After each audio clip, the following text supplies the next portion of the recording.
Welcome to the kigs-framework channel. I am Stéphane. I created this channel with a double objective: provide tutorials on the kigs-framework use and propose introductory videos to software development.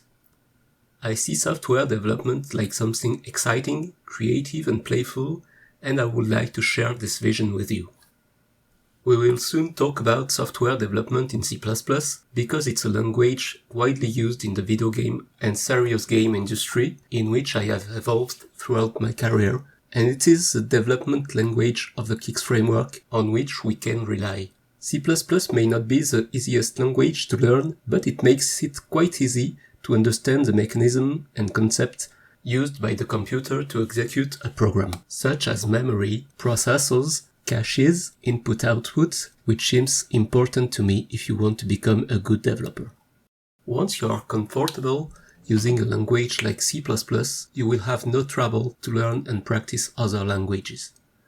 Remember to subscribe and activate the bell to know when new videos are available. And see you soon!